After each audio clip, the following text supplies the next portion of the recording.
السلام عليكم. هنتعلم اليوم مع بعض طريقة عمل الفطاير الجميلة دي بدون فرن.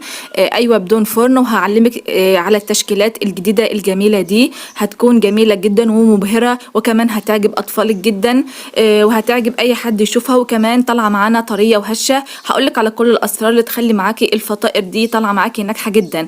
في البداية أحب أعرفكم بنفسي. معاكم جهاد شوقي الحديدي، ودي قناتي. لو أول مرة تشوف القناة يا ريت تعملي اشتراك وتفعلي زر الجرس على كلمة الكل، علشان لما انزل فيديوهات جديدة يوصلك كل الفيديوهات الجديدة، او يوصلك اشعار بكل الفيديوهات اللي بنزلها على القناة وتستفيدي. وعشان تعم الفائدة بين الجميع يا ريت تشاركي الفيديو ده، وكمان تدعميني بالضغط على زر اعجبني. يلا بينا نشوف المقادير. وأول سر من أسرارنا في نجاح المعجنات بصفة عامة إن لازم كل المكونات أو المقادير اللي انت هتستخدميها في الوصفة تكون في درجة حرارة الغرفة. يعني لو أي مكون من المكونات دي كنت محتفظة بيه في التلاجة أو المبرد، هتطلعيها قبلها بحوالي ساعتين علشان تاخد نفس درجة حرارة الغرفة، وتبدأي تشتغلي بيها عشان تحصلي في النهاية على النتيجة المطلوبة. المكونات: دقيق متعدد الأغراض أو الاستخدامات، كوب من اللبن الدافئ، كوب من الماء الدافئ، بيضة، كيس من الخميرة الفورية أو ملعقة كبيرة من الخميرة الفورية أو الخميرة العادية. معانا كمان كيس من الفانيليا أو ملعقة من الفانيليا، و2 ملعقة من السكر، ورشة من الملح. دي كل المكونات المستخدمة. يبقى دقيق، لبن، مية، بيضة، فانيليا، وخميرة، ملعقة من السمنة أو الزبدة، ملعقتين من السكر، ورشة ملح. مقادير سهلة جدا. ولازم تراعي إن درجة المكونات دي تكون في درجة حرارة الغرفة زي ما قلتلك في البداية. وهسيبلك كل المكونات والمقادير مكتوبة في صندوق الوصف تحت الفيديو علشان ترجعي ليها وتكون مرجع ليكي في الوصفة. بعد كده هنضيف المكونات بتاعتنا مع بعض. أول حاجة هنضيف الماء الدافئ وعليه اللبن. لازم يكون دافئ، ما يكونش ساخن علشان ما يبطلش مفعول الخميرة أو ما تموتش الخميرة.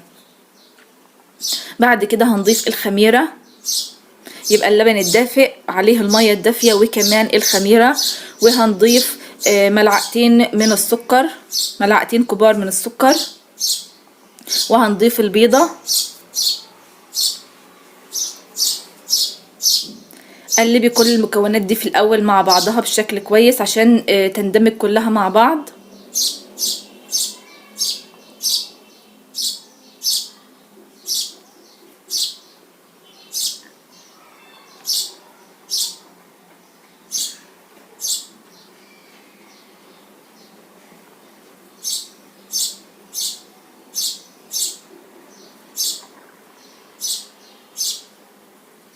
وكمان هنضيف رشة الملح. وما تنسيش كمان رشة الفانيليا. بعد كده هبتدي اضيف الدقيق بتاعي بالتدريج لحد ما الدقيق يبتدي يشرب كل السوائل.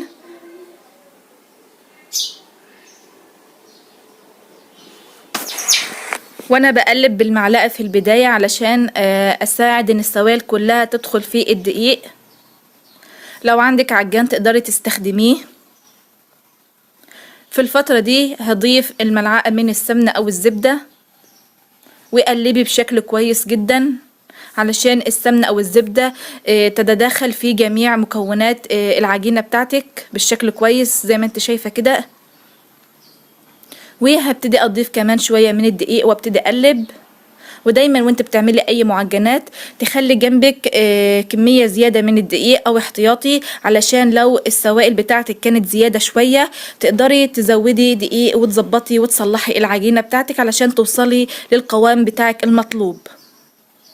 انا وصلت هنا للمرحلة دي خلاص كده هستغني عن المعلقة اللي بقلب بيها، وهبتدي استخدم ايدي في ان انا اعجن العجينة، لان لازم تتعجن كويس او تخدميها كويس جدا جدا علشان تحصلي على عرق للعجينة وتكون معاكي طرية. هنعجن فيها مدة لا تقل عن 10 دقايق باستمرار علشان توصلي للعجينة دي ما تزهقيش من العجن، لأن العجن الكويس أو الخدم الكويس للعجينة بيخليها طرية زي ما انت شايفة بالشكل ده، وكمان بيعمل ليها عرق، وده المطلوب. والعجينة بتاعتنا زي ما انت شايفة كده ناجحة، يعني هي عجينة طرية، يعني بتلزق على خفيف جدا، مش بتلزق يعني قوي، بتلزق على خفيف ومعانا طرية. بعد كده هتسيبيها تخمر في مكان دافئ ومظلم لمدة نص ساعة. وبعد العجينة ما اختمرت وبقت تمام، هنبتدي بقى نشكلها على هيئة كرات صغيرة. انا هنا رشيت على السطح اللي انا هشتغل عليه رشة من الدقيق بتاعي. هبتدي اقسم العجينة بتاعتي على هيئة قطع متساوية علشان ابتدي اشكلها على هيئة كرات صغيرة او متوسطة. بعد هنا كده ما قطعت العجينة بتاعتي زي ما انت شايفة بالشكل ده، هتبتدي بقى تشكليها على هيئة كرات متساوية. وبعد ما تشكليها كده هتبتدي تغطيها وتسيبيها كمان تستريح لمدة 10 دقائق، ولازم تغطيها علشان وش العجين ما ينشفش. وبعد ما شكلت الكرات لازم اغطيها بفوطة علشان ما تعملش قشرة من الهواء او تنشف من الهواء، لازم تغطيها كده. وكمان في خطوة مهمة اللي هي خطوة الراحة بين كل مرحلة ومرحلة علشان تضمني نجاح الفطائر بتاعتك في النهاية. هنبتدي نشكل الفطائر زي ما انت شايفة كده. العجينة معايا طرية وبتتفرد بكل سهولة. هنفردها على او هنشكل على ورقة من الزبدة. لو مش متوفر عندك ورق الزبدة هتستخدمي ورق الكراسات، مفيش منه اي مشكلة، ده علشان نحافظ على شكل الفطيرة اللي احنا هنشكله. التشكيل هيكون ازاي؟ باستخدام كوب زي ما انت شايفة كده. هضع الكوب في المنتصف واضغط لحد ما اعمل الدايرة بتاعت الوردة او الزهرة. هبتدي استخدم السكينة في التقطيع زي ما انت شايفة بالشكل ده، على بالشكل دائري على جميع الفطيرة. وكمان في الفطائر يفضل ان انت تشوفي العملية بتتم ازاي افضل من الكلام.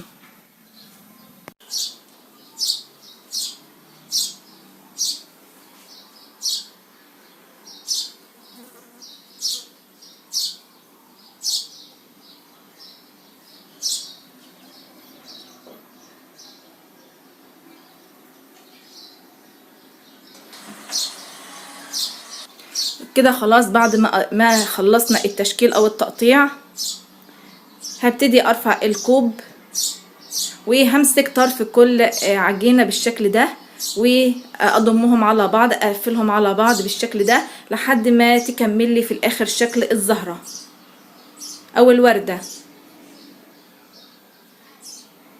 هي فكرة سهلة جدا ومفيش منها اي صعوبة.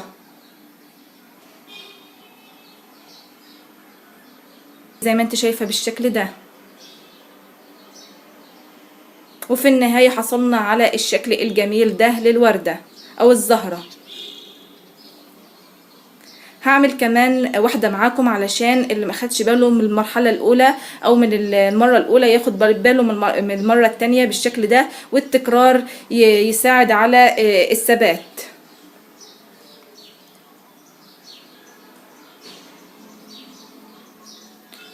العجينة جميلة جدا وبتتفرد معانا بكل سهولة، والطراوة اللي فيها واضحة زي ما انتم شايفين.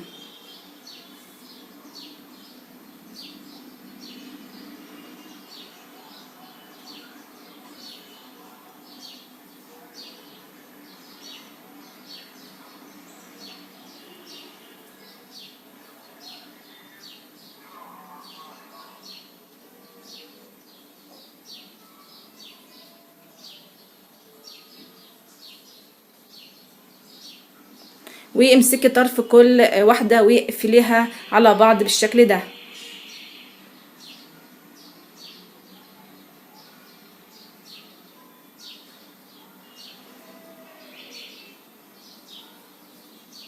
اتمنى تكون الطريقة واضحة.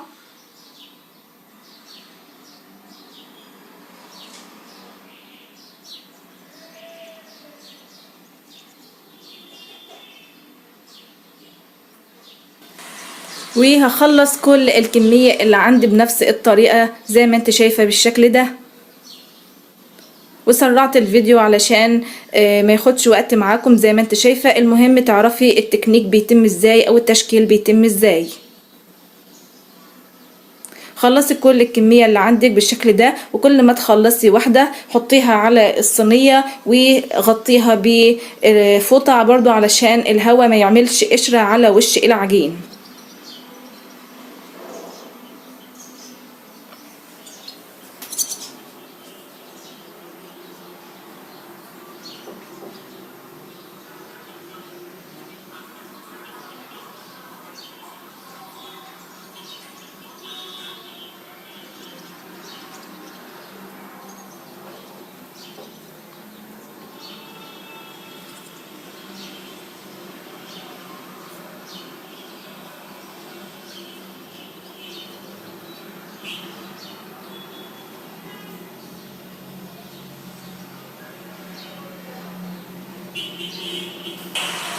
وبكده نكون خلصنا كل الكمية اللي عندنا، وده شكلهم النهائي بشكل بجد يعني تعتبر لوحة فنية من الجمال. غطيهم واسيبيهم كمان يرتاحوا لمدة نص ساعة كاملة. ده اللي هيفرق معاكي في النتيجة، وهتاخدي احلى فطاير. زي ما قلتلك فترة الراحة للعجين مهمة جدا جدا. بعد كده غطيتهم كده وسبتهم لمدة نص ساعة، وده بعد ما المدة عدت، وهتلاقي كمان حجمهم تضاعف. هنبتدي بقى في طاسة على النار فيها الزيت، زي ما انت شايفة زيت غزير شوية زي ما انت شايفة بالشكل ده. الزهرات او الوردات الشكل بتاعهم اتغير منك او في حاجة اتقطعت، مفيش اي مشكلة، كملي عادي، هتطلع معاكي حلوة حتى لو الشكل اختلف. احنا اول مرة ما بنعمل اي حاجة معرض ان في اي حاجة مننا تقع، لكن بعد كده هتظبط معاكي وهتكون جميلة جدا بالشكل ده. وابتدي بقى حمري على درجة حرارة متوسطة او متوسطة مايلة انها تكون منخفضة شوية، يعني ما تكونش درجة الحرارة عالية علشان ما تتحرقش منك، وكمان ما تكونش مستوية من جوه. نخلي درجة الحرارة متوسطة علشان تاخد اللون والسوى المظبوط. احب اقولك ان النتيجه طالعه ممتازه جدا ومش شاربه اي زيت، مش مزيته نهائي. بعد كده ممكن تحطي في النص كده من عند الحته الدايره دي تحطي فيها اي نوع من المربى، مربى مش مربى فراوله، مربى تين، هتكون جميله. او تكتفي برشه من السكر المطحون على وشها بالشكل ده، هتكون معاكي برضو حلوه جدا جدا. او ممكن تاكليها ساده مفيش منها اي مشاكل، هي بكل الاحوال طالعه معانا هشه طريه طعمها حلو، هتاكليها مع شاي بلبن، مع كوب من القهوة، رائعة بكل المقاييس. اتمنى تجربوها وتقولوا لي رأيكم في التعليقات، ومش هتندموا من تجربتها. وهسيب لكم الطريقة كاملة تحت الفيديو في صندوق الوصف، لو عندكم اي استفسار او سؤال ممكن تسألوني. وحبيت اوريكي النتيجة النهائية قد ايه هي ناجحة وهشة وطرية زي ما انت شايفة بالشكل ده. وكمان هقطع معاكي واحدة علشان تشوفي قد ايه هي ناجحة من الداخل وكمان مستوية جدا معانا. وفي النهاية لو الفيديو ده عجبك او استفدت منه ولو بمعلومة صغيرة، اضغطي على زر اعجبني علشان تدعميني في تقديم المزيد من الفيديوهات. والسلام.